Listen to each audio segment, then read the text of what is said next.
no more.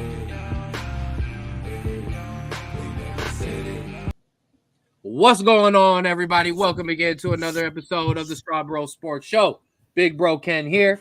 Little bro rocking with you as well. Little bro, how are we doing?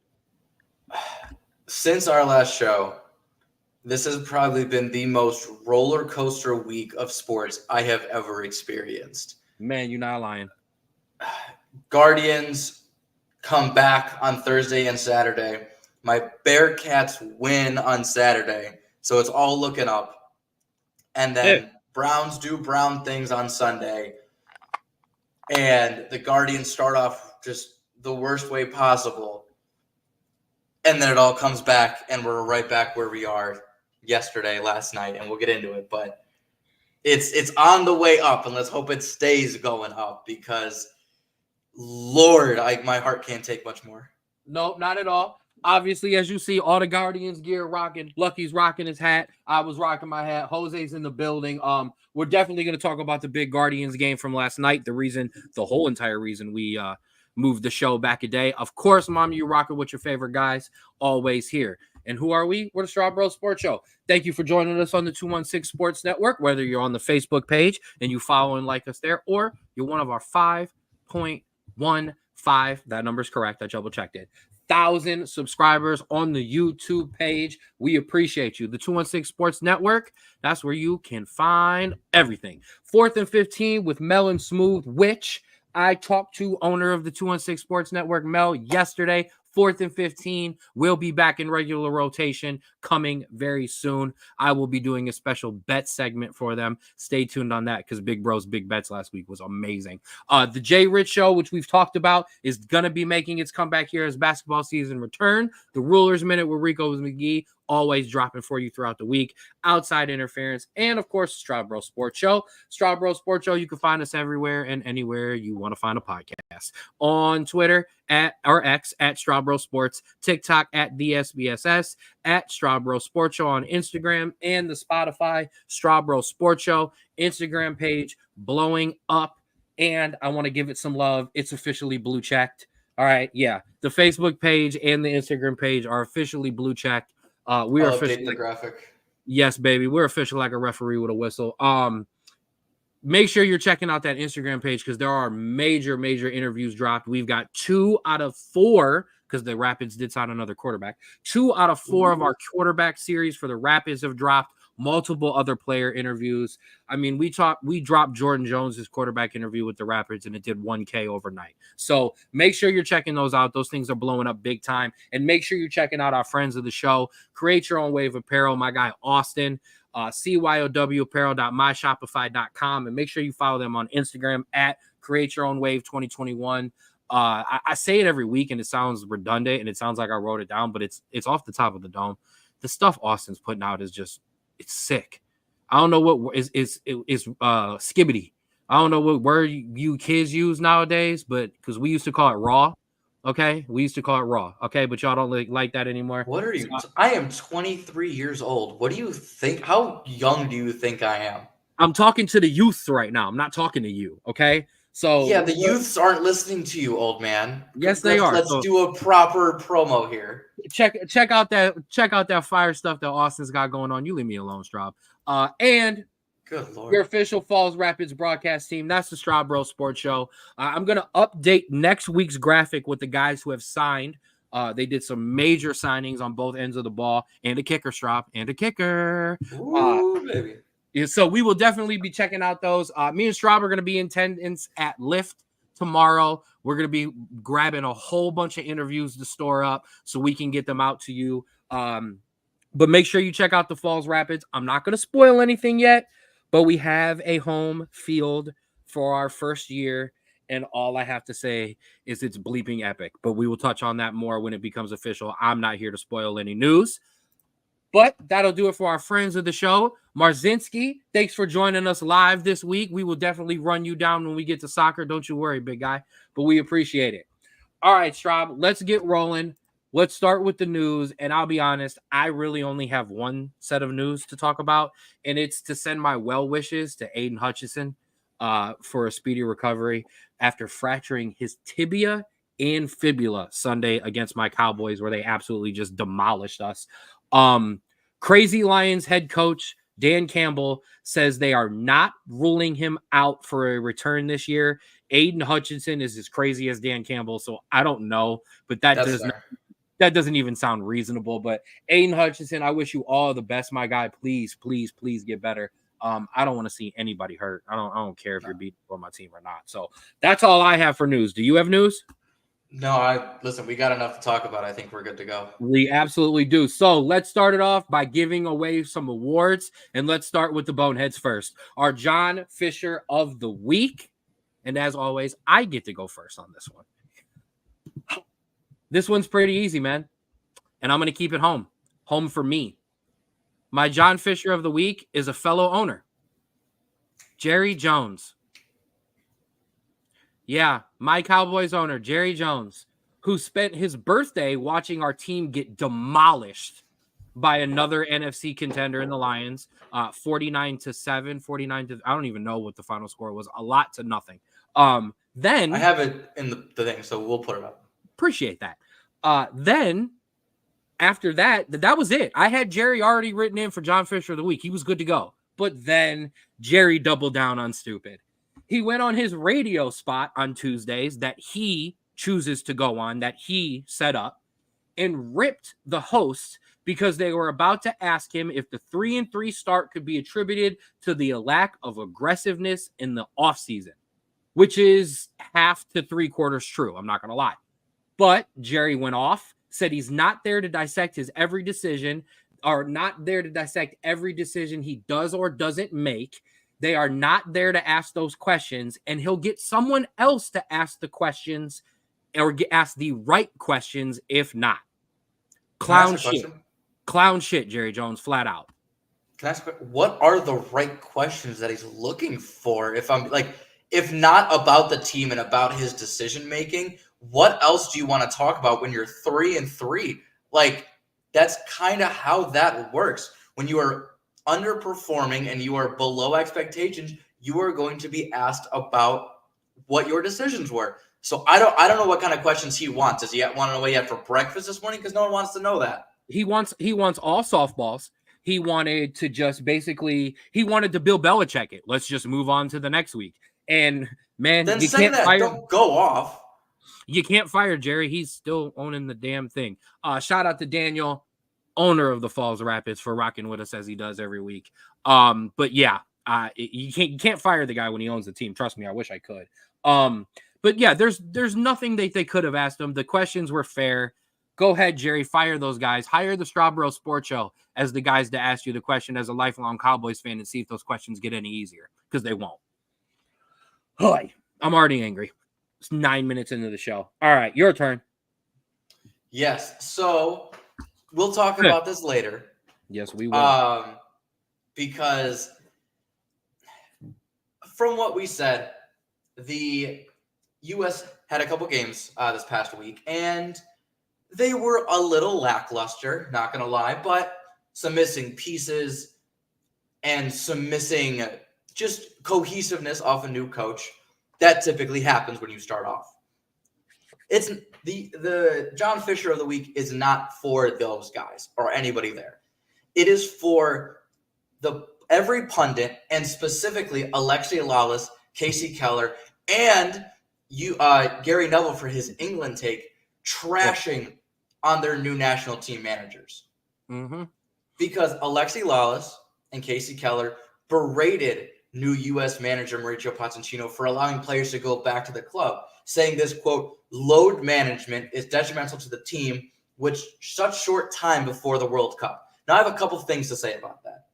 First of all, most, if not all of these players had small injuries that needed to be evaluated and wouldn't have played regardless. So that's beside the point. But secondly, when has Alexi Lalas or Casey Keller played, one, as many games, two, in as many big competitions as players like Christian Pulisic and Weston McKennie? Alexi Lalas, you played 35 games in a top 5 league your entire career. Never once sniffing a European competition. And Casey Keller, I get it. You played in more games. But if you're telling me that you could quantify the workload of a goalkeeper and a forward and make them equal, you can absolutely get lost. That is absolutely utter ridiculousness. And you are just upset that a coach with a mindset of an actual championship mindset is doing things differently than you can. Holy shit, I love when you get mad. Secondly, and this is to Gary Neville. That would be third. Go ahead.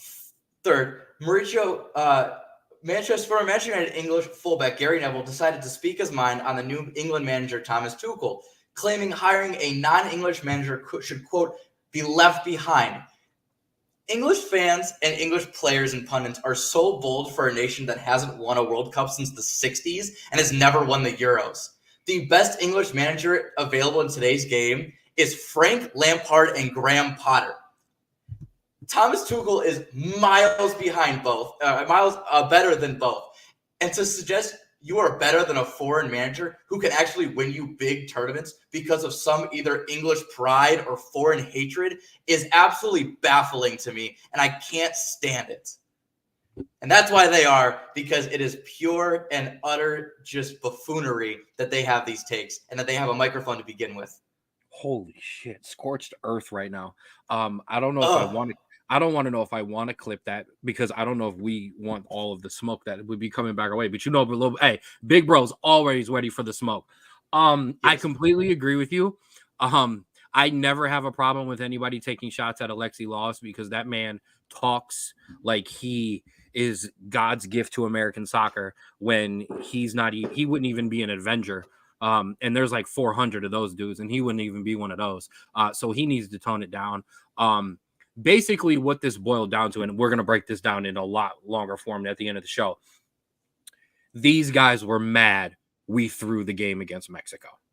Yes. A bunch of these guys who live and die on not actually winning cups and tournaments, but beating Mexico are mad that for the first time in, I thought, 3 years, we finally lost to Mexico. Oh my God. Poch is trying to win a World Cup. He doesn't care about his record against Mexico, but we'll move on. Whew, man. You scorched earth there, sir. You gonna be able to turn it around? I'm good. We're good. Okay, let's get happy. It's time for our honorary Straub Bro of the Week, presented to you by Create Your Own Wave Apparel. Don't ride the wave, create your own, and become a Straub Bro of the Week. Take back over. And you know what? I hate that I'm doing this. I have multiple again because I was so sad when I was making this because the Guardians hadn't won that I made multiple to make myself feel better. First off, Ashton Johnson, obviously, 31 carries, 217 yards and a touchdown. Total stats throughout the year, 1,248 yards and 17 touchdowns through 6 games. Unreal. Second is to Jordan Mott. Now, who is this?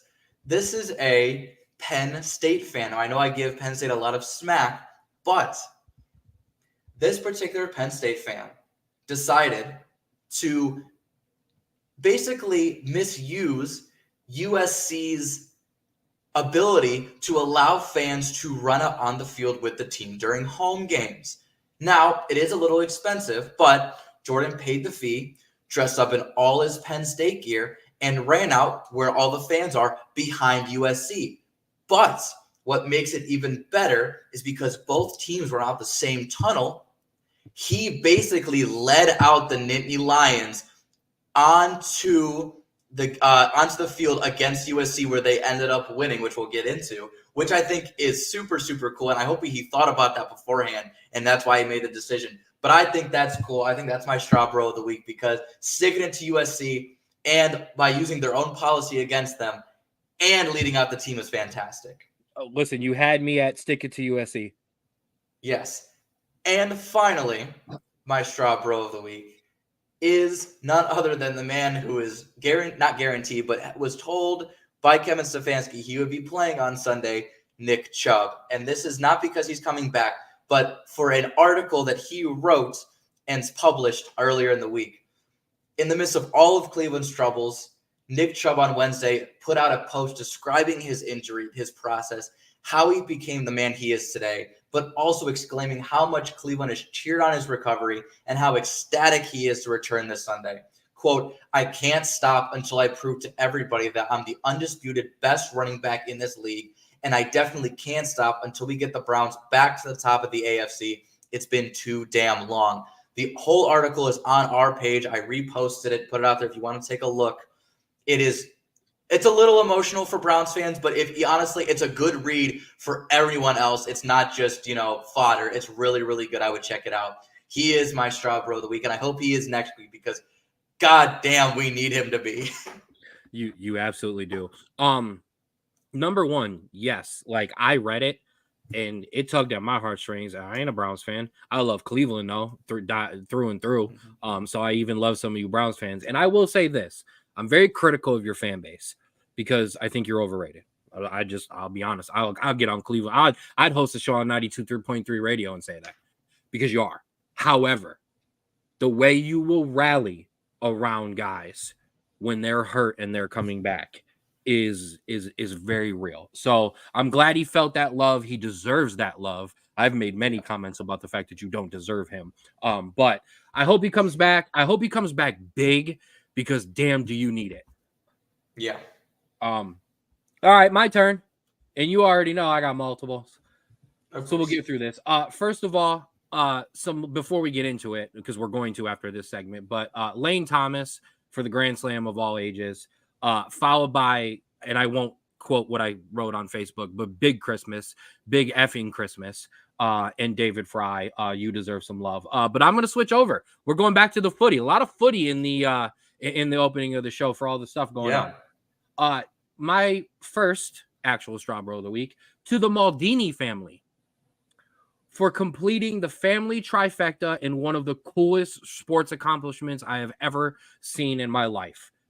With Daniel Maldini, son of Italian great Paolo Maldini and grandson of Italian great Cesare Maldini, making his debut for the Azzurri, that would be the Italian national team, marking the first time 3 generations of family have played for the country's national team.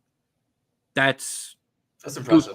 Goosebumps. That's as good as it gets, man. If you're a sports family, that's about as high as it gets with all 3 of them winning a championship.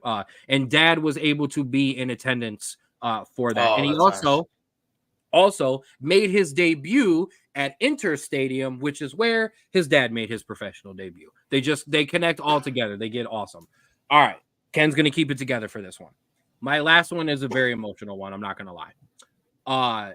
First to the Florida Panthers, who showed up to the Columbus Blue Jackets' first home game with blue Gatorade and Skittles, Johnny Gaudreau's favorite pregame items. That was set up by Matthew Tkachuk, who plays for Florida, who wasn't able to be at that game, but sent a message to Columbus and to the family. Then to the Blue Jackets, who just showed all the class in the world. A 5+ minute tribute video to Johnny Gaudreau was played before the game. Beyond emotional, make any grown man cry. I cried. If you didn't see the video, basically the video is interviews with Johnny himself talking about his family, how much they meant to him growing up, and how much hockey means to him. They followed that up by having his wife and kids come front and center as they raised a banner with the number 13 and his name on it as they raised it up to the rafters. And it is a massive banner. It is not a small one. I think it's bigger than most championship banners, to be honest with you. Then in what has become flat out my favorite sports tribute, it is so emotional. It is so riveting to watch. And it's done by the players themselves who feel the most. Both teams took the ice. Columbus left the left winger spot where Johnny played open. They dropped the puck and both teams let 13 seconds run off the clock as the Blue Jackets' 5th line chanted Johnny Hockey. Emotional scenes. His wife had a message that was played right before they took the ice to basically thank the fans for all of their thoughts and prayers and to remember him happily. His mom, his sister, and his sister-in-law were obviously emotional. But his dad stuck with me. just the obvious emotion on his dad that you just see that the man isn't himself anymore. I'm really glad to see that he's helping out with Columbus Blue Jackets practice. They asked him after the night of the tribute, anytime he wants to come out for morning skate, he was allowed. He immediately asked the coach, "Are you skating tomorrow?" Coach said, "Yeah." And he goes, "All right, I'll be there." And was there the next morning. I hope that family can find a way to heal. Much love to their family. And my Straub Bro of the week is to the Blue Jackets organization for literally just being as classy as you can be. That's a real good one. It really is. Thank you, brother. All right. Let's talk some Guardians, man. Whoo! It's time to guard the land. I'll put the graphic up. Wow. So, last time we talked, we hadn't quite taken care of Detroit yet. And then we did. Then we started off this Yankee series, and oh wow. 2 disappointing nights in New York. I would probably be honest about that. And then we come out yesterday. We jump out to a 3-1. We get out to that 3-1 lead. We bring in our big dog, Emmanuel Clase, and he got rocked. Back-to-back home runs, one to Aaron Judge, the next one to Giancarlo Stanton. But then the Guardians showed some damn magic, and I think that's the only way I can put it. Down to their last out with 2 strikes. Yankenzi Noel, big effing Christmas, hit a ball so far. I don't even know. Like I said, I don't know where they landed. We talked about this last night. I don't know where they landed. Then on top of it, Pedro Avila, who was cut earlier in the year, was traded for cash consideration, comes out and pitches a gem of an extra innings inning. And then David bleeping Fry.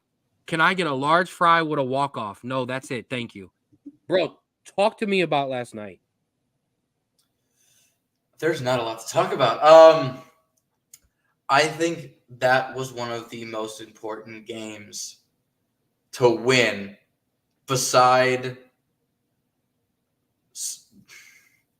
I'm at a loss for words. Some game in 2016. The fact that, game 1, right? You go out and you can tell right away they are not putting their best foot forward. They are tired. The bullpen was eaten up. You put out guys that normally don't go out in those high pressure situations. And that was your issue. You lost because you didn't have your best guys out there. And we're like, okay, that's fine. You gave up one game to get your bullpen healthy. Game 2 comes around, and you actually do put out your best squad, and it still didn't look good. And so game 3 at home is, to save your season, the game you need to win. And for the longest time, it looked like we were going there. And then for a brief moment, it looked like your season was basically over.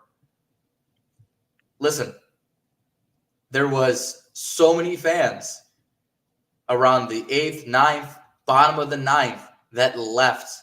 I mean, you would know you were there.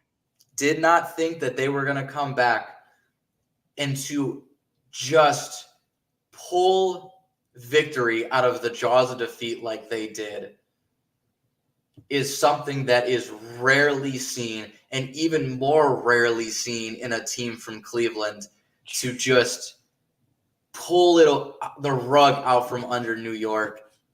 It is one of the most pivotal wins that I have ever seen, and honestly could change this series for the better for us. It was absolutely unreal to see that team rally like that, and I really hope it carries on to tonight. That was one of the greatest baseball games I ever watched, because as bad as the Judge home run was and the Stanton home run, like, be objective for a second.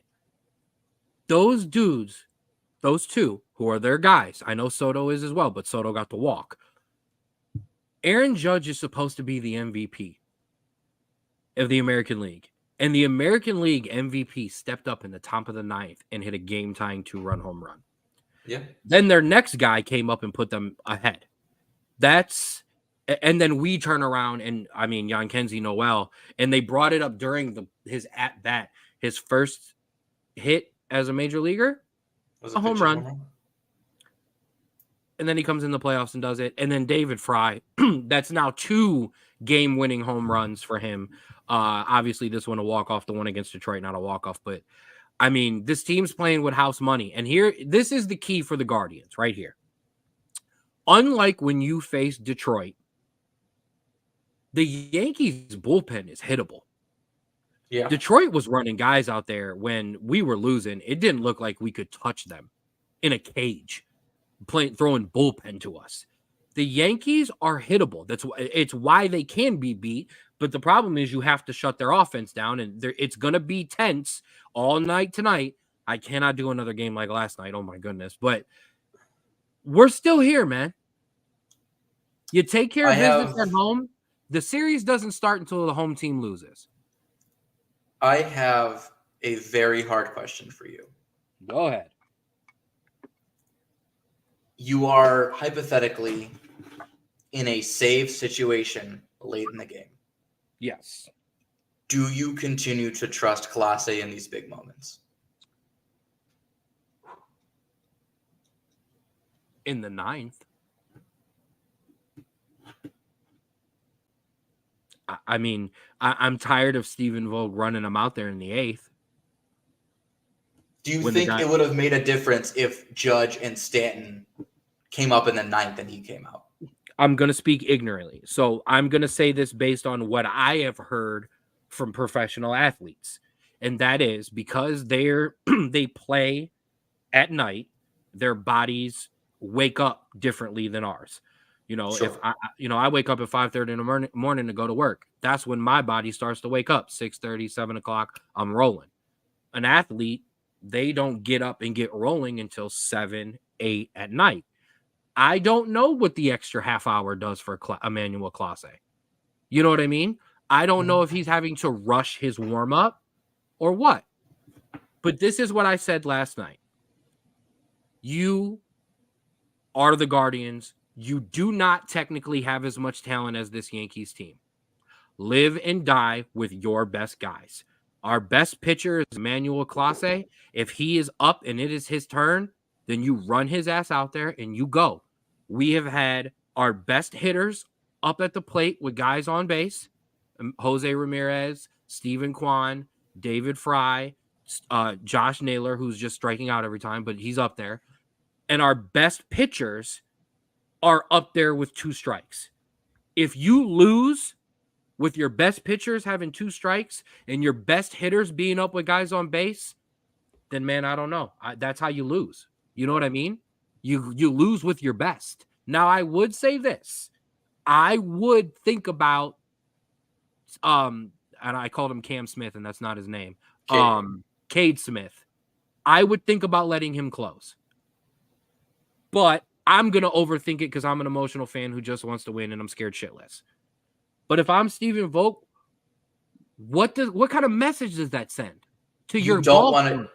If you don't send Clase out there, I don't believe in the best. I don't believe in the best closer in the American in all of baseball. Now I get it. He gave up 5 home runs all year, and he's given up 3 in the postseason. I get it. But you know what?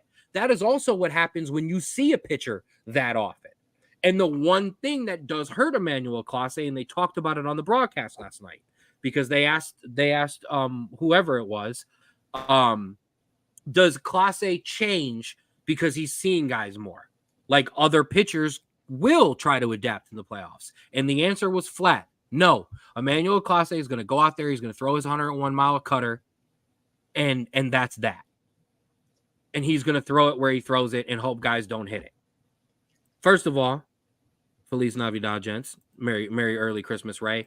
And this is the problem as well. It's a bad matchup, though. So if Stephen Vogt wants to tell his team we're only pitching in matchups, even at the end, that sends a different message than I'm not going to send Emmanuel Clase out there because I'm afraid he's going to give up a hit. Yeah. Well, I answered your question out of both ends of my ass. It is a very tough position for Vogt to be in because you have a guy that is so dominant at times, that is having potentially just a small rough patch that could be just fine once he's done with this. But you don't know that. Right. You don't. Not only do you not know that, unfortunately, closers sometimes are like goalies in hockey. They can go through runs that are so bad, you don't have a choice but to not put them out there. Now, I'm not saying Class A's there yet, but unfortunately, Class A's bad outings are getting sooner and more frequent. Yeah. And I think this is a big thing here. It's not that he doesn't have a breaking pitch. He's got 2 pitches. He has a cutter and he has a slider. Listen, I get it. Those pitches are great and they work for you. Man, learn a changeup that goes 88 and you are even more dominant. That's the problem. His changeup is 98. I think that is your issue. Is you have a guy who is so dominant, and you have to keep putting out there unless you give a good explanation. Because if you just yank him, that's not just going to affect him. That's going to affect your entire team. Because now you are not putting a guy out there with full confidence that he is going to shut it down, and your team has that confidence. You are now putting a guy out there because of either a matchup or because your guy can't hack it, and now your team is jumpy and they're not as smooth, they're not as confident. But you could also frame it as strictly a matchup thing. So if it's Judge and Stanton up in the 8th, no, you don't bring Class A in yet. You know what I mean? If they're up in the 9th, maybe I don't know. Listen, at the end of the day, it is also about winning. So there also has to be a point where our manager should be able to have the grasp of his locker room that if he can go to a guy and go, look, Class A, you are my guy, but you're struggling right now against some of these power guys. I don't want to lose this game, so I might not match you up there. I like this as well. Eli Morgan deserves a chance. I know he struggled a little bit last night, but for the most part, he's pitched well. I think Pedro Avila has moved himself up very far in the rotation of guys that are coming out of the bullpen immediately. Obviously, he's not going to be available tonight, and that's going to be the problem tonight. You're going to need to hit tonight because you ran through the gas last night. And you need Gavin to start off. That is the big thing. You have Gavin Williams, who has not started in 25 days. And then you have, I think, Luis Gil for the Yankees, who has not started in 19 days. And so your key is to jump off of this guy. And hopefully Gavin has enough stuff to make it for a couple innings. Guys can pitch back-to-back nights. But if you're doing it with a lead and guys only got to go 2 batters, it's a lot easier than pressure situations, tie ball games, or being down. Yes. Pressure at bats wear on a pitcher more than just regular at bats. 100%. Number one. Number two, I got a new chair. You're fine. I guess there is another series going on. I do like this, by the way. And I agree with this 1,000%. We need at least 5. I mean, I will say. Go ahead. Say it. Oh, okay. I was going to say, it is going on right now, and the Mets are winning 3-1 in the bottom of the second. So there is some life in New York right now. There we go. 3-1. I was going to say, there is another series going on. These teams basically just bludgeon each other in these games. So we'll see if the Mets turn this into a bludgeoning or if the Dodgers can make a comeback. I don't really care about this series. I'm not going to lie. I'm too invested in our Guardians right now. So, all right. I'm also very scared of the Dodgers with how they're just manhandling the Mets. Yeah, I know. I mean, they're manhandling everybody right now. They pretty much have been manhandling teams since the second game of that Padres series or third game, whatever it was, when Tatis hit the home run and they ain't scored since. But yep, that'll do it for your Guard the Land. Your Guardians and Yankees, the Guardians and the Yankees. First pitch is I think 8:38, or oh no, I'm sorry, 8:08. 8:08. Yeah, 8:08. My bad. So check that out. What? Oh, wow. Good call. I didn't catch that. You said 8:08. That's all right. All right. NFL scores from last week. We will throw these up just for a second. Obviously, as you see, Brownies lost. Buccaneers with a 50 burger on the Saints. And Washington played well again. Drake May didn't look terrible in his first NFL start as well. There's a score on this end. There's a score on this end we won't really talk about too much. We already talked There about it is, 47-9. I couldn't remember the score. We scored more points than I gave myself credit for. How about that?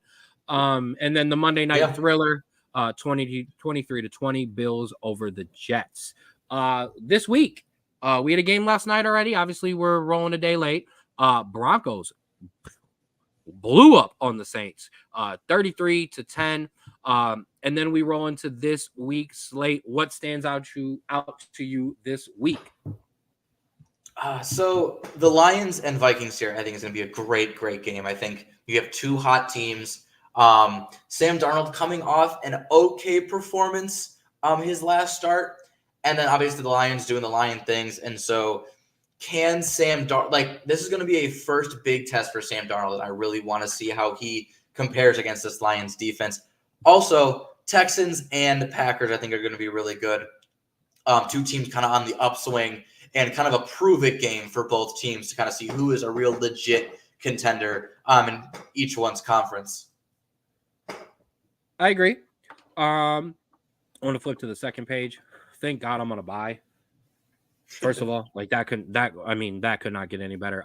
I got a nice stretch of NFL picks for you in Big Bros Big Bets that will kind of touch on how I feel about a lot of these games. Devontae Adams makes his debut for the Jets against the Steelers. We'll see how that goes as well. There's no more excuses for that freaking team anymore. Russell Wilson will get the start there in Pittsburgh as well. Chiefs and 49ers in a nice matchup there. And then in a game that was, last year and the year before was like the game of the week, Bengals at Browns in Nick Chubb's return as well. We hope to see the reason why I'm watching the game. We hope to see Nick Chubb get off to a fire start there. Rapid fire today. Gonna be a quick show. So anything else you want to touch on the NFL before we start kicking it on the college? So I know it was reported that Russell Wilson would get the start. Mike Tomlin in a press conference today said he's keeping it to his vest on who he is going to start on Sunday night. And so, sorry, fantasy football fans, you will not know if you have a quarterback this week until 8:00 tonight. We're going to play it close to the vest. We're just going to keep chopping the wood. We're going to hope to get out alive. I love Sounds Mike like Tomlin. my time with me. Yeah, I'll say I love Mike Tomlin and his useless NFL quotes. They're amazing. All right. So we had some college football this week as well. That we did. Yep. Get your graphic out the way. My graphics turn. Wrong one. There we go. Put the top 25 up as a whole, so we can kind of just comment on it that way. We got to start at the top. Because it was the biggest thing, it was the biggest news, and it dragged all the way into this week. And that would not be the Red River rivalry that Texas took care of 34-3. That would be Ohio State and Oregon. 32-31, the Ducks win in a game that we watched together. We watched college football this week together, so I know all of your notes. I know what you watched because you watched all 12 games with me, and I killed you watching that many games. But it ended in controversy. Oregon puts 12 men on the field on purpose to make Ohio State throw it into the middle of the field and get a runoff. And then Will Howard pulls off his best Dak Prescott impression and takes off and doesn't get down in time. Thoughts on that game? Thoughts on the controversial ending? Well, one, for the controversial ending, the NCAA, unlike the NFL, actually acted quickly and changed the rule. So that is effectively not going to happen anymore. And I appreciate the NCAA for doing that kind of thing because they did it with the Kenny Pickett slide rule a couple years ago. And I like how quick they are with changing that and realizing that is wrong. Yes. But about the game itself, honestly, this was a real good kind of old-fashioned shootout. I can't say really anything bad about either team. They both played good offense, good defense. They both limited turnovers. Oregon just had the ball with the most amount of time. Will Howard, I know, had a boneheaded play, but other than that, he had a really good game. Ohio State's going to bounce back. I think they're going to go further than people are going to think when they get down the stretch. I know you said that earlier in your prediction. But honestly, Oregon, behind Texas, they are my second favorite team now. I love this Oregon team. They are balanced. They bounced back from those shaky results beginning of the year, and they are just built to wear you down and just keep on hitting you with drive after drive to ensure that they can get us just those points. Because Ohio State, good defense, but they just couldn't get off the field when they were on defense, and that's attested to more Oregon than them. 100%. 3 of my preseason predictions went on during this game. Number 1, I said Ohio State would go to Oregon and lose. Box checked. 2, I said Ohio State would then run the table. They look dangerous. And that's not a box check, and I also said Oregon was dangerous. Box checked. I mean, yeah, Oregon looks like they can play, and I agree with this. You will see them again. I actually think in the Big Ten championship. But Oregon can play with anybody, man, because that Ohio State defense is legit, and they were running them up and down after they lost one of their best deep threats for one of the biggest boneheaded, stupidest things I have ever seen on a football field. And we had to rewind it because we didn't even know what was going on at the time. I don't remember the kid's name. I'm actually not going to say it because he's a kid and he'll learn. But for spitting on the Ohio State Ohio State D-back or wide receiver. No, it was the Ohio State defensive back. And then getting thrown out of the game. That was pretty stupid. But then from that point forward, and it was funny, ABC put a graphic up that at that time, Tez Johnson was 2 catches for -5 yards, and then he caught the touchdown, and it was on from there. So, yeah, I loved this game. I have no negatives to say about either team, even though I could rattle off a bunch of negatives against Ohio State just for the hell of it. But I think both of these teams showed what they are. I don't think this was a game where – I don't think it was Alabama and Georgia where it was like, oh, man, like Alabama is them, and then they turned around and lost. But I think both of these teams put on a good showing. I agree. Your Nittany Lions escaped in overtime to beat USC. I know you have nothing good to say there. I mean, listen, they avoided the trap game because this is the trap game here. But yeah, I wouldn't say they got lucky, but they rolled into a very young USC team that doesn't know how to hold a lead. And so maybe if USC is a little bit more experienced, Penn State doesn't come back. But hey, regardless, they played who they played, they got the win, and on to the next game. So I'm not down on them because they avoided the game I thought that they were going to lose, if I'm being honest. That is the most positive you have been, other than, and it's about neutral. Yeah, it's about neutral. Other than giving a Penn State fan Straub of the week, that is about as nice as you have been. Speaking of getting lucky and surviving, who was luckier, Alabama to escape South Carolina, or Tennessee, who had to escape Florida in overtime and then dumped water on their coach and rushed the field? Like, I get it. That should have got a John Fisher of the week. Yeah. They had 114 total yards of offense in the first half and 0 points. Tennessee. Florida just lost this game, and as soon as it went to overtime, you saw it was over. At least Bama, kind of went shot for shot with South Carolina and then kind of put it away at the end.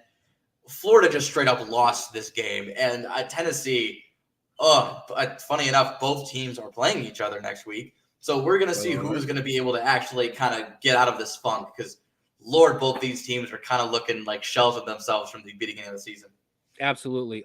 Ole Miss and LSU played a great game that I was hoping Brian Kelly would choke away, but it ended up being Ole Miss. Go ahead. I hate to say it. Yeah. I have to give credit to Brian Kelly here. We do. They always trailed, but they stayed within striking distance the entire game and then struck when Ole Miss finally slipped up. Nussmeier looks okay, but honestly, LSU needs to look for a quarterback next season just to how little he takes advantage of how clean that pocket is every single play. Shout out, good for LSU. Ole Miss just kind of lost that one at the end. You couldn't stop LSU when it mattered, and yeah, good for them. The rest, as we roll through the top 25, as we get down into the teens or into the tens and teens, a lot of chalk. Clemson, Iowa State, Notre Dame one so damn big that when they went to a weather delay after the beginning of the fourth quarter, we didn't put the game back on. They took care of business and checked that spread box. Appreciate you. BYU, Utah lost Friday night to Arizona State, which was wild. Your Boise State Broncos took care of business. Kansas State and Colorado may have had the second best game or third best game of the night, as the Wildcats outlasted Colorado there. Missouri took care of business, so did Pittsburgh. And then in there's a lot of great games. Ooh. Illinois in overtime over Purdue, which we called a bit of karma after the Purdue quarterback had scored a touchdown in the fourth and was waving goodbye to the fans. That did not go so well for him in the long run, as he I think it was either threw an interception or got sacked on fourth down to lose the game there for them in overtime. But yeah. Something we rarely ever say. What an offensive showcase by two Big Ten teams. Woo! And it wasn't Ohio State and Oregon. Yeah, right. And but two original Big Ten teams fucking showing out. Sorry.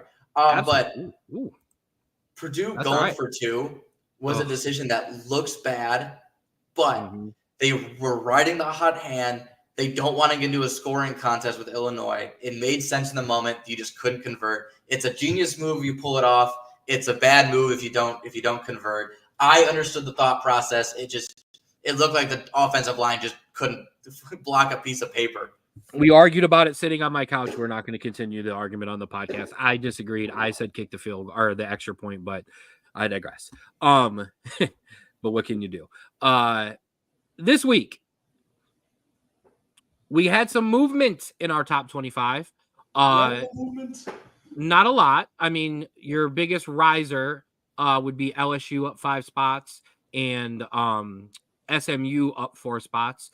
Your top 4 somewhat remained unchanged. Texas, Oregon, Penn State, Ohio State moves down to 4. Georgia, Miami, Alabama, LSU, Iowa State, Clemson, Tennessee, and Notre Dame. I do want to mention something because it's absolutely amazing. Take a look at your 2 debuters down there at number 23 and number 25. Yes, the Army Black Knights and the Navy Midshipmen are both ranked for the first time since 1960. The world is better when our service academies are better at football. So that's all I got to say. And there is potential college football playoff implications for the Army-Navy game. That is as good as it gets. Both teams also play Notre Dame, so that helps. I think we play both of these guys, which is they're both undefeated right now, so that's scary. But all right, let's jump into some of the big games that we do have this week real quick. Straub, number 7 Alabama takes on number 11 Tennessee. Have I started one of these previews with saying it depends on which team shows up? Have I done that before? I think I do that 7 times a week because it literally depends which of these teams shows up. At their best, Alabama wins the game if both teams show up with their best. But Alabama has been shaky now for 2 weeks. Tennessee did the same thing. Lost 2 weeks ago, squeaked out a win this week. Bama's against, of course, South Carolina. Tennessee stormed the field against Florida. I keep mentioning that because it's so ridiculous. Jalen Milroe needs to just flat out play better, and so does the defense. I know I can copy and paste that for Tennessee. I didn't. I almost literally did that. Like copy and pasted it, but whose quarterback plays better?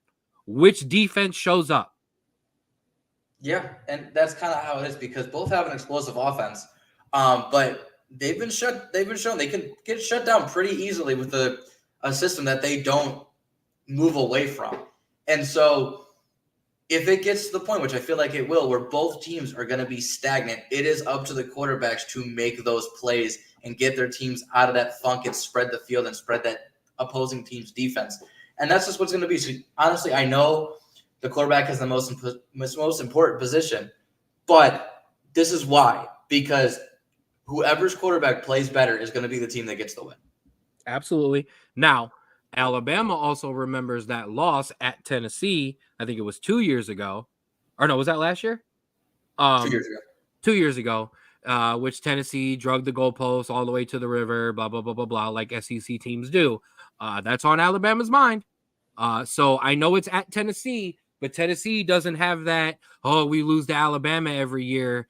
This is our year thing. This is now, hey, we're both fighting for our SEC lives now. So we will see what happens there. It's going to be Rocky Top will be lit this week. I'm not sure where game day is. I'm assuming there, but it'll be lit. Our Big Ten big matchup that I know you are just so in love with. Number 24, Michigan at number 22, Illinois. Illinois has a chance to make some noise and officially knock Michigan out of the top 25. Michigan has a chance to once again get up for a top 25 team, mostly because of that insane schedule they have, and they have so many top 25 teams on their schedule. For me, it's Luke Altmaier, Pat Bryant, and Kevin Fegan. Every time we talk about Illinois, the three names I mentioned, what can they do against Michigan's defense? If they can move the ball, they're going to win the game and they're going to outscore Michigan. If they can't, and they give that Michigan running game just a crack of daylight, they are going to run through the wall and they're going to run all over Illinois. If Michigan wants to have any semblance of a positive season, they need to win this one. And the only way they're going to do it is the way they did at USC. They stuffed the offense with their just killer defense, and then they ran all over them. So if we see that Michigan's got a chance, if they can't get the run game going or their defense doesn't look like it's there, I think this Michigan season is over if they lose this one. Not just over in terms of like not making the college football playoff or not making a bowl game. I'm not saying any of that, but over in terms of just any sort of, okay, post Harbaugh, we're still positive. I can't say that if you don't win this game. I'm impressed with you and I'm proud of you because that was more than I thought you were going to say about this game based on how you told me you were going to preview it. That's all I got to say there. I know. And I forgot, I messed up. This is where game day is. I apologize. Our big game of the weekend, number 5 Georgia at number 1 Texas. I guess Texas is still good with either quarterback, huh, bro? Yeah, but I will say this is the test for Texas. Absolutely. I know Georgia hasn't been the same Georgia, but they always play well in big games. For Texas to cement its position as the best team in college football, they need to win this game. And as for Georgia, let's see what you're going to be the rest of the season, because 2 losses in the SEC is very tough to even get to the championship. Might as well the college football playoff, considering how many good teams there are this season. So it'll be an interesting matchup because you got one who wants to cement its legacy and one that kind of wants to hang on to its legacy. I mean, Texas has shown that they can play with the big dogs this year.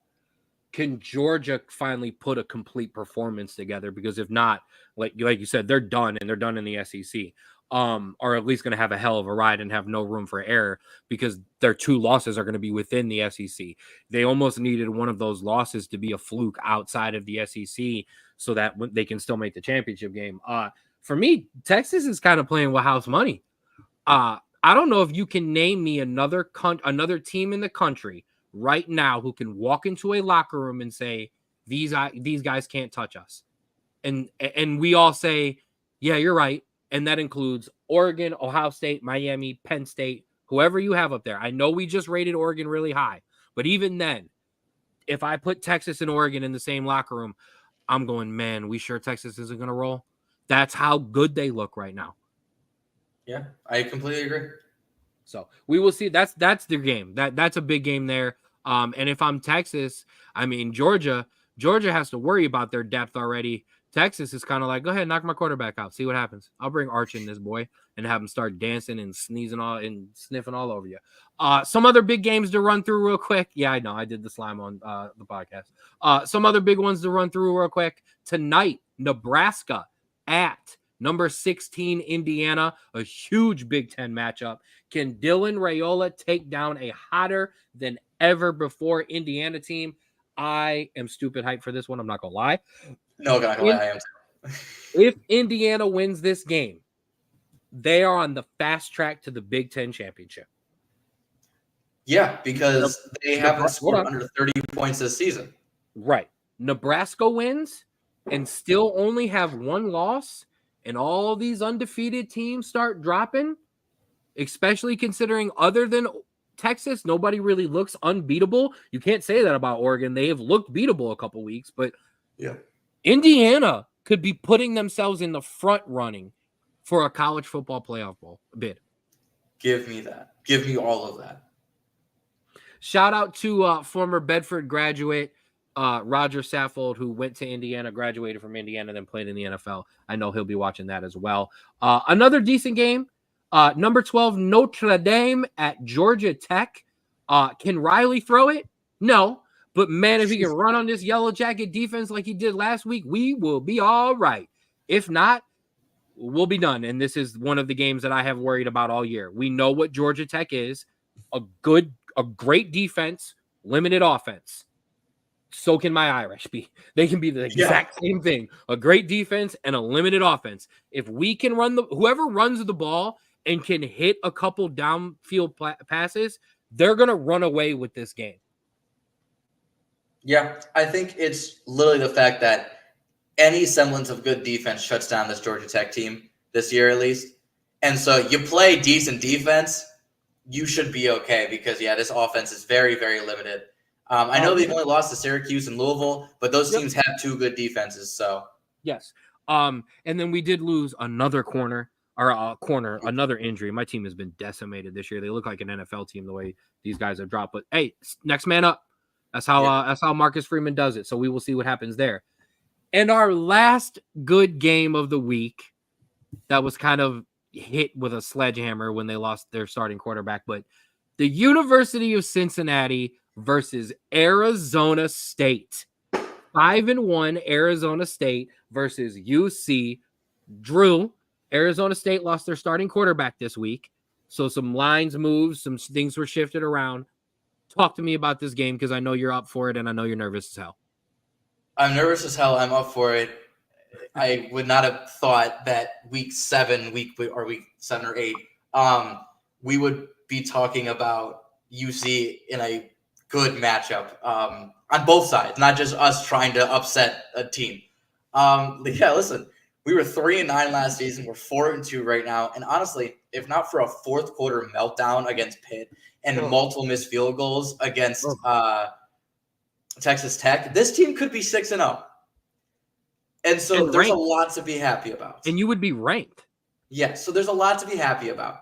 Arizona State comes in 5-1, a big upset against Utah. They are missing their starting quarterback. So if the defense can disrupt the new quarterback like I know they can, UC can run their offense. Corey Kiner can run all over them. Brandon Sorsby can just be a pocket passer, do what he does best, make plays. They can win this one. They just have to get to the quarterback. They cannot let Arizona State move the ball. I agree. When is this game? It is Saturday at, I think it's early. Like, if I'm being completely honest, I'm pretty sure it's the early game. I have it right here. It is noon on Saturday. Beautiful. That means you get a screen. You absolutely get a screen on Saturday. Let's go. All right. You ready for this, bro? Yes. Are you bleeping ready for this? Yes. It's time for Big Bros, Big Bets. Let's go. And ladies and gentlemen, check that shit out. We back. You damn right we back. We murdered Upset Central. Yeah. I did take off a couple of the ones that I didn't actually believe in that were no jokes. So I did edit the graphic a bit. How about the NFL? I did remove the ones that actually didn't hit. So, Right, but not in the spread party. NFL running. 5 for 5. Let's talk about that. Booyah. Spread party. Clemson. Thank you. Iowa. You're the shit. Georgia Tech. Appreciate you. Texas. Hook 'em. Go Irish. Western Michigan. Buck 'em Broncos. Syracuse. Big Orange. Kansas State. Tennessee. Penn State. Whatever. Not here for it. But yeah, we hit huge on spread party. Obviously, some big upsets, and our NFL running killed it. Let's keep that hot ass momentum rolling and the big bucks flowing. Let's hit it big time. I went bigger this week. Let's start with your spread party. I have to actually bring up. I'm favored. Yeah, the line has shifted. I didn't know if you didn't realize that. Oregon. Minus 30.5 over Purdue tonight. I like it. BYU minus 9.5 over Oklahoma State. I know. I'm a big cray. My service academies. I want to let you in on a little secret. I know Army is favored by a big 16.5 over Eastern Carolina. And I know when you hear Army, you think run the ball, quadruple option, and all that. Yeah. Army's covered the spread in every game this year. Wow. Let's ride it until it ends. I like Clemson minus 20.5 over Virginia. I like my other service academy. Ooh, Purdue in the points. Okay. All right. He thinks Purdue's going to put them up. I don't know. I think they're gas, but I like it. Hey, listen, I got no problem with you going against me. But I mean, I'm just gonna do this real quick while you're going against me. Just gonna remind you. Okay. So choose wisely. I like my other service academy. Give me Navy minus 16.5 over Charlotte. UCLA. I know I sound a little crazy, but I like UCLA plus 4.5. I can't find their game right now. But that is what it is. Give me the U minus 4.5 over Louisville. Cincinnati. Yes, brother. I hate The that we're line. favored. I know this scares you, and it especially scares you when they show up in Big Bros Big Bets. That UCLA plus 4.5 is against Rutgers. Yeah, I like that. Cincinnati minus 5.5 over Arizona State. Yeah, and you're minus 205 straight up. Oh, I hate that. Yeah, yeah, so buddy. South Carolina plus 1.5 against Oklahoma. Listen, I'm riding and dying with the Gamecocks this year. So if you don't like them, that's fine. But I've been pretty damn good on them. And then I like That's this your one. Maryland this year. That is my Maryland this year. Give me Liberty minus 23.5 against Riveting Podcast. Absolutely fantastic stuff. Minus 23.5 against unwinning Kennesaw State. Oh, not Kennesaw State. Yeah, a team I was very high on my preseason, so I'll give myself all the love there. And then Upset Central is fun this week. Tonight, Florida State at Duke. Florida State, come on, baby. Come on. Plus 125. Oklahoma State is plus 2. I have plus 255. That line has moved. It's plus 270 if you like them over BYU. If you think they can save their season. That UCLA number, as you see, is plus 158. And because, man, I'm a sucker for my guy, Coach Prime. Colorado, listen, man, don't even start. They're there, all right, every week. All right, so I don't want to hear it.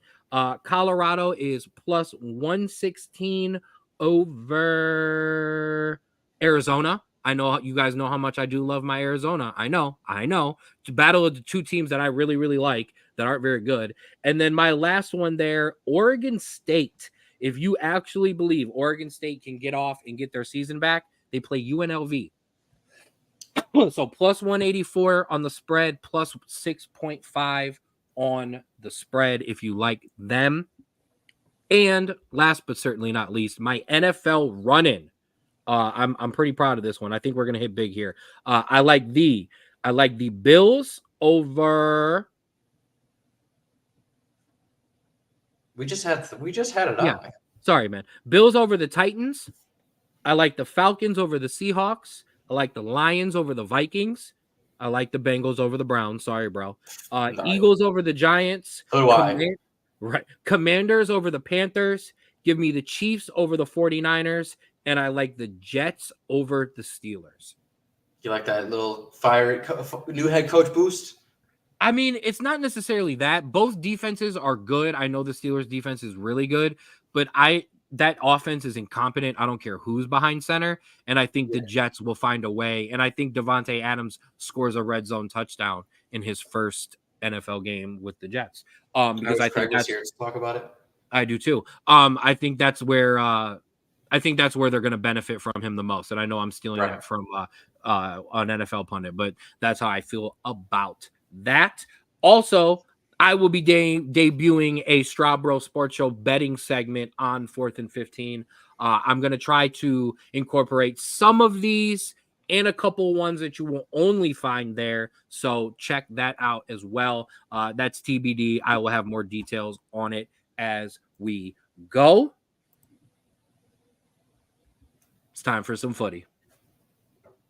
I know Marzinski's been waiting. Marzinski, this is for you. It's time for some footy. All right, bro, let's do it. Absolutely. Let's get into it. First, the Premier League is back. We are back from international break. And as you can see, we have some matchups here. First off rip, Liverpool in the Sunday 11:30 game takes on my Chelsea at Anfield. I'm not as nervous as I will be in about 2 weeks when I play Arsenal, but yeah, I'm a little nervous. I'm a little nervous for this game. I would be nervous. But I will say, I know it's a different coach, so it's a different scheme, but Chelsea and Liverpool games as of recently are always close. They're always good games. And so I am optimistic with how our team is playing. And I know you're going to laugh at me about this. Reece James is now in squad selection. He is able to play. Esko Maresca, our head coach, has said that you're going to ease him in one game at a time. Do not put him out there right away. So you so deserve to skip while you were talking about Reece James. I have more cartilage in my knees and more muscle fibers in my thighs and quads than that man does, and I can't run anymore. I mean, listen, I'm so shit that any result up at the top. We're not missing it.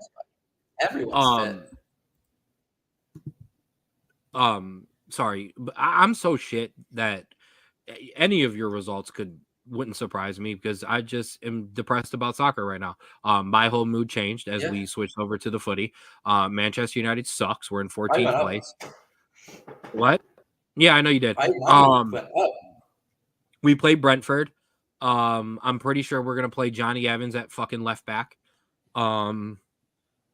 Yeah, sucks. Go ahead. I got some faith in you. I do. We'll see on that one. But there's some other big games going on. Not a huge game, but it means something to U.S. fans. Arsenal at Bournemouth because Tyler Adams will be in squad selection for this game, so he is finally going to get back and hopefully get some playing time. Aston Villa at Fulham, not a huge game last year, but Fulham playing a lot better. So a good game.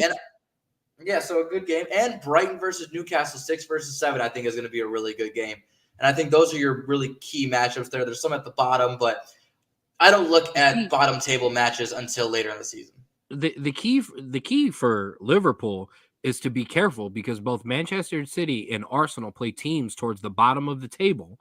In Bournemouth and Wolverhampton's the bottom of the table. So they have a chance to jump Liverpool if Chelsea can get 3 points or hold them to a draw. And I just want to address this effing comment right here. Go get Ole back. Screw you, Sean. Although at the same time, Ollie wanted to sign Erling Haaland and Declan Rice. So, maybe we should. I don't know. I don't think it's the coach right now. We are possibly playing Johnny Evans at left back. And we want to talk about coaching. Come on. Let's move on. Thank you. Run the show. Okay. Let's switch over to the MLS. As you can see, there was a couple games. There was a couple games going on during the international break. Columbus Crew did beat New England Revolution 4-0. Everyone else, international break, pretty standard there. So nothing crazy changed there. And for the Western except for you put the thing in for Chicago, but that's okay. Anyways, LAFC beat Vancouver 2-1. Everyone else on international break. And so we move into this weekend, Saturday, being the last and final games of the MLS regular season. And in the Eastern Conference, they matter. Yes, big time, because we have clinching scenarios, and I have them here. Give it to me. DC United and CF Montreal, all they have to do is win or draw, and they are in the playoffs. They are 3 points ahead. They just need that extra result. That is all they need. Toronto, Unfortunately, with their minus 21 goal differential, they have to win, have 3 quarters, 3 out of the 4 remaining teams lose, and catch up on goal differential with the last playoff team. You don't have Toronto with the game. That is correct. They are actually eliminated. I misspoke there because they actually played their last game last week, so they are done, eliminated. See ya, bye-bye. But Philly. So the Philly and Atlanta, if they win and either DC United or CF Montreal lose, they will have the goal differential to overtake one of those teams. So all they need to do is win and pray for a loss, which, if you can see, Philly is playing F Cincinnati, which is, not going to lie, an easy win right now. And Atlanta United is playing Orlando City, which is a little tougher, but DC United is playing Charlotte, which is playing good, and CF Montreal is playing New York, which is playing good. So very big key matchups to watch here. Here's what I like. All 4 teams, DC, Montreal, Philly, and Atlanta, are playing teams that are either in the playoffs already, are playing teams that are in the playoffs already. So you have 2 mindsets. Rest, so we're healthy for game 1 of the playoffs, or let's get some guys minutes and let's get our fitness up and let's get our tempo going and let's get some goals scored so we're ready to go in the playoffs. Now, if you're Philly or Atlanta, you're hoping they rest. You're hoping Cincinnati and Orlando don't want to play guys and they want to rest up for the playoffs. If you're DC and you're Montreal, you're hoping for the exact same for you, but the exact opposite for your opponents. So, and I disagree, Sean. Just because you're in the playoffs and locked up in second place, unlike my first place LA Galaxy, this is the most excited I've been since the beginning of the MLS season. I am excited for this. I will have this locked in on the television. I don't know when these games are. I have to Google them because the MLS 7:30. 7:30 Saturday. I'm almost positive. I have this right here. You can keep talking while I check. They can have the iPad. That's how I feel about that. Sorry. Sorry. Bunch of games at 6 and a bunch of games at 9. All right, it's a little tougher, but we'll make it happen. On the Western Conference side, kind of chalk. Yeah, but you still have some movement you can do. Seattle and Real Salt Lake can move between each other. Houston and Colorado can move, and Minnesota can move between each other. So honestly, it's what team doesn't want to play the LA teams down at the bottom, and we'll see what happens there. Because both those teams are looking very, very dangerous, and honestly, looks like on a collision course to the Western Conference Finals.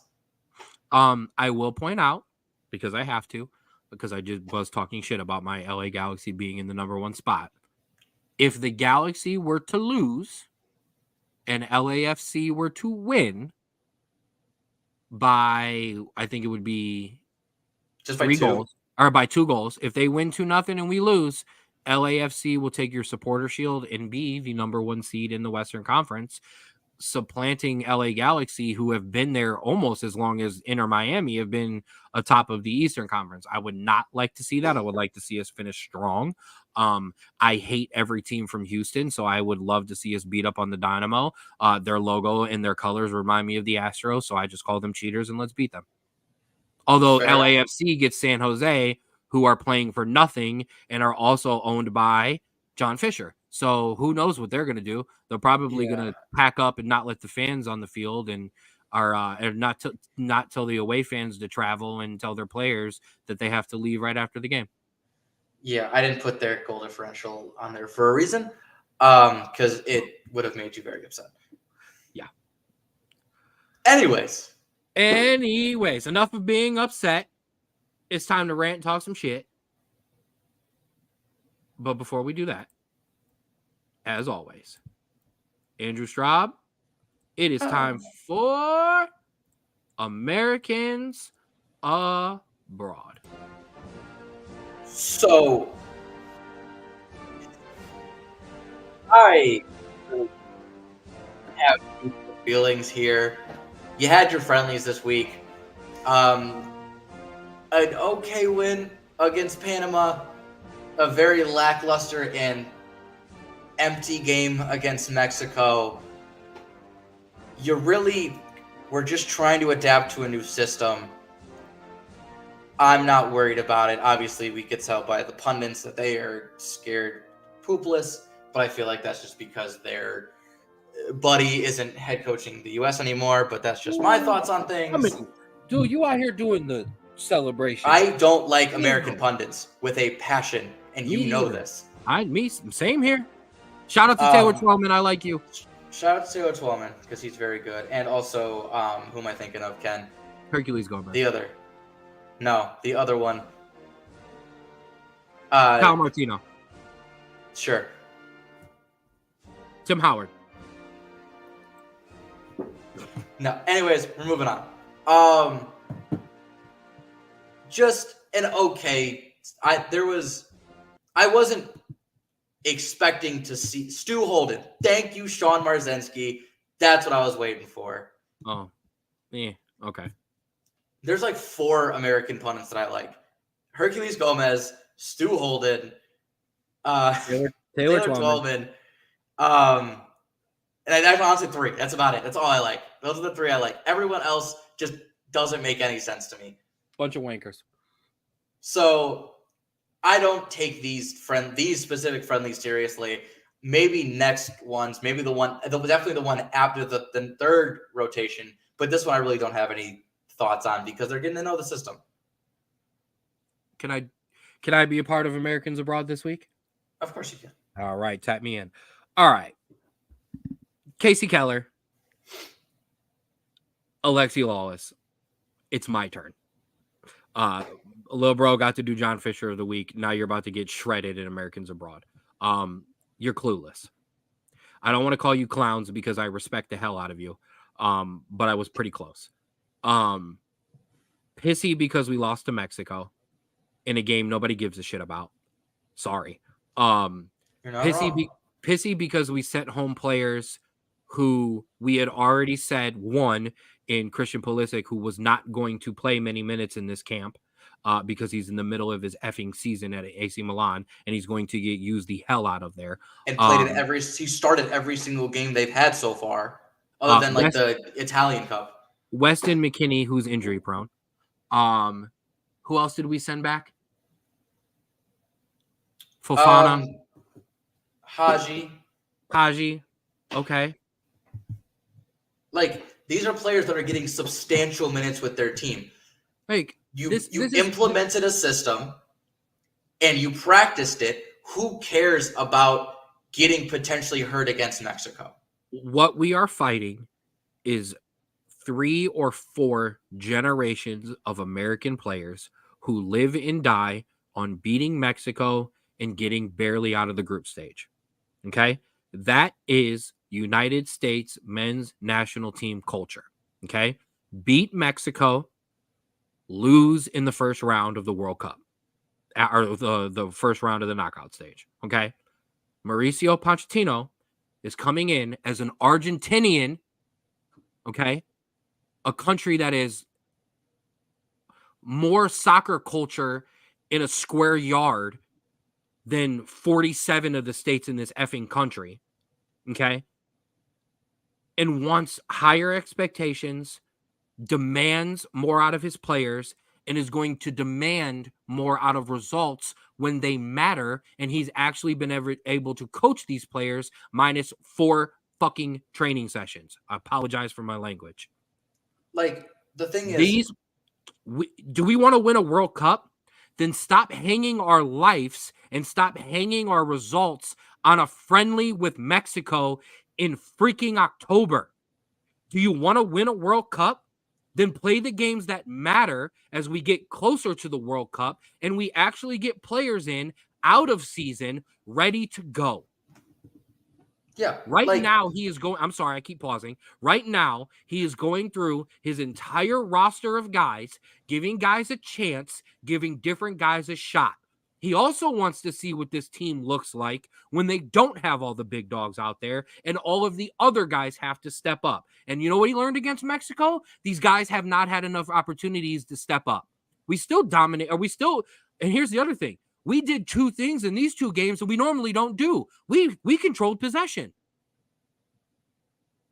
So come on. Get off your damn. I know. She called me. I know. Whole name. whole name because I cussed. So Casey Keller, get off your damn high horse. Alexi Lawless, stop being the most negative United States men's national team pundit and actually support what the hell is going on, because everyone from within the team has done nothing but rave about this window, except for the two old heads who are mad because we lost to Mexico. Right now, maybe. I didn't like everything that I saw in the game against Panama. He's unpolished. He needs to refine some things. But it's a possibility. Right. Yeah, I think you're absolutely right. I think you look at teams in Europe or in South America. Yeah, are they going to play other South American and European teams during friendlies? Sure. But you know what? A guy's hurt or a guy's tired because of his season. He's not there. They don't need to be there because they know when it matters, they will show up with healthy, ready to play. There is no need to having these guys play meaningless friendlies because you want to beat a team that apparently you have pride over for some reason. It's a team, man. I know it's a rivalry, and I know it somewhat matters because it's Mexico. But in a friendly in October, a year and a half away from a World Cup, who cares? This is what we talked about going in this window. Pochettino setting his vision, trying players, and making sure that his system is implemented. You are not going to do that by absolutely thrashing this team to the ground because you are overplaying them like another coach did. This is the problem. There is no forethought in a U.S. soccer mindset is win now, win now, win now, and not think of the future. This is why a lot of our players are hurt because they don't. You look at these South Americans at the time. No, but they do that to preserve their bodies for big moments. And we need to learn that as a culture, or else we are going to consistently be injured and consistently be gassed when we get to the knockout stage rounds in these tournaments. Not to mention, one of the weakest parts of this United States men's national team is when we go past our first 11, we get outclassed. Poch is trying to play these 12 through 23 into 27 ranked players because we're going to need them to actually win anything. And shout out to Poch. I won't call you Ponch anymore. Poch. For saying what all of us have been saying, those of us who follow this national team and want us to actually win significant things. He does not care if you are at a big club if you are not playing minutes. Guys who are playing minutes are going to play. Matt Turner, Weston McKennie, Tyler Adams, Serginho Dest. If you're not playing, you better get your ass on that loan sheet and you better go find you some minutes, or your ass is going to be sitting next to me and Drew, and you can do a podcast with us while we talk about the World Cup here in America. It's frustrating, but it's only frustrating because he is trying to change a culture. And unfortunately, when you try to change a culture, there are so many people that are comfortable in their old ways and think that if you just stick to it, eventually you'll get results. We have done this for 30 years. It is not working. Then why weren't you all bitching about this at the beginning when they signed him? Because everyone was on board. From every soccer person to every non-soccer person. When we told them what Poch was, everyone was on board with this signing. One bad result against a team in a game that it doesn't truly matter because we don't need to qualify. And now all of a sudden we want to scrap the whole entire thing and we want to bitch about it. You don't deserve this guy. We don't deserve this guy if this is how, as pundits, we're going to treat these games. You're absolutely right. If this was a game next year, I would understand. Not this year. Answer this question. Here's going to be the thing, though. You say answer this question, and then you answer the question. I'm sorry. Let me say this first. Here's going to be the issue with Serginho Dest and Anthony Robinson. Got it right for once. Only because you yelled at me all Saturday about it. Poch is not going to play with two wingbacks who are not coming back defensively.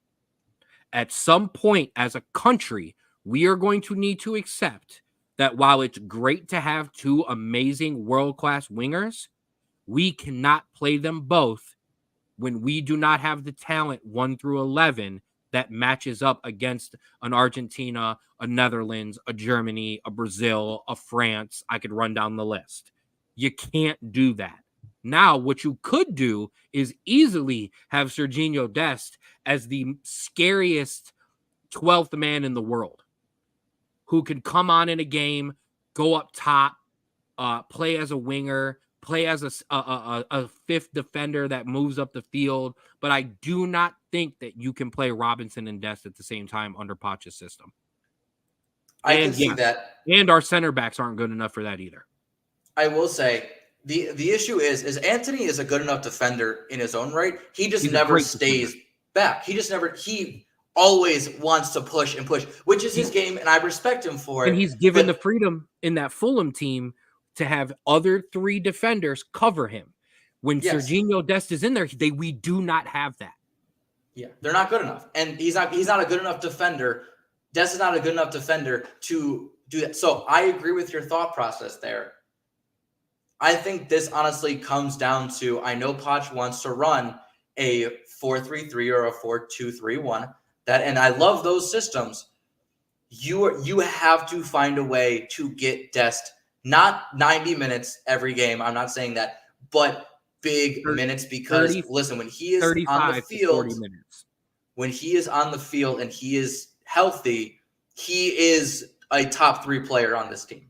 Yeah. I mean, at their healthiest, at their best ability, I mean, you're talking about, and I say this, I argue with this. Number 1 is Gio Reyna. Number 2 is Christian Pulisic. Number 3 is Serginho Dest. At their best, those are our 3 most talented players. So, yeah, we want him on the field. However, we lost the game against the Netherlands because we played Serginho Dest and Robinson at the same time. You're right. We pushed too far and we got caught out. And now Poch's system is different. It requires possession, which will help your attacking defenders because they can pick and choose then when they go. But there has to be a dedication to the defensive side that, I'll be honest, neither of these two players have shown. I agree. To be able to play together. So that would also have to be a thing together. You both want to play together, then you both have to make a commitment to cover the other one when the other is making runs, and neither of them have had to do that either. So that's tough to take someone who does not have to do that at his club ever and say, do it for the 2 weeks that you're here. You know what the scary part is? Dest was required to do that at Barcelona and AC Milan. And both times he got benched and wasn't played because he could not stay back and play defense. And so this is why, while he is a fantastic talent and you need to get him on the field, I don't know if there's a way to get Dest to do that if he can't even do it for his club. But where he's training and practicing every day. I understand that. However, that is Barcelona and AC Milan.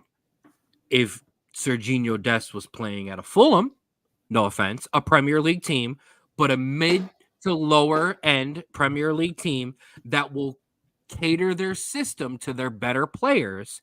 If that was Serginho Dest, and it was Anthony Robinson, who was at those bigger clubs having that issue, would we be saying the exact opposite? But you can't cater to both, is what we're both saying, and that's why there needs to be a shift here. I completely agree. I think defensively, there's going to be a lot of chalk for the United States men's national team because the depth isn't there. I think the thing that is going to shock people for the United States men's national team is who those starters are on the midfield and the attacking side. We've already seen Ricardo Pepi get some real run. He's already talking about Mauricio Pochettino about bringing in Diego Luna of the MLS. Josh Sargent finally got his start when he was healthy, right up top for the United States men's national team. But that midfield too, Busio getting 2 starts, Aiden Morris getting time in there, Tyler Adams, Weston McKennie, and I know Jonas Musa got a good run too, but specifically Weston McKennie, Tyler Adams, you're going to have to show not only that you're going to go play minutes at your club, but that you can stay healthy. Because if you're not fit, you don't fit Pochettino's system. I agree. And I think it's also the fact of these guys at their best are the best midfield. However, we have seen, I wouldn't say with Tyler Adams, I think Tyler Adams was more of a health thing, but with Weston McKennie, he can just fall out of games. Yeah. There are games where it's like the 60th minute and you're like, Weston McKennie hasn't done anything with the ball. Yeah, where is Weston? I agree. I agree. And Poch is going to take guys in form. So this whole argument that we had all summer leading up to the World Cup about which striker, it's going to be real simple. Who's scoring goals and who's playing minutes? If you check those 2 boxes, you're coming home to play. So that's all I got to say. I know that this was supposed to be a short show until we got to this part, but you have anything else? Not really. I think that was a good show. Absolutely. That'll do it for us here on the Straub Bros Sports Show. We appreciate you rocking with us here on a Friday, a special little Friday episode. Our Guardians kicked us off a day, but we were more than happy to oblige that as somebody got to go to the game. Mr. 3-0 at the Guardians playoff run this year. Buy me a ticket right now. We still got an hour. My guy Roger at work said, "What's your rent? Do we need to cover it for you so we can get you into some of these games? We got to do what we got to do." But thank you everybody for rocking with us. Whether you were in the comment section this week, we were a little slower this week just because, hey man, it's Friday. Everybody's doing their thing. So make sure you run us back, whether it's on Facebook or whether it's on YouTube or whether it's on Spotify. But we appreciate you joining us on the 216 Sports Network, whether you're on Facebook or one of our 5,000 strong on YouTube, the 216 Sports Network.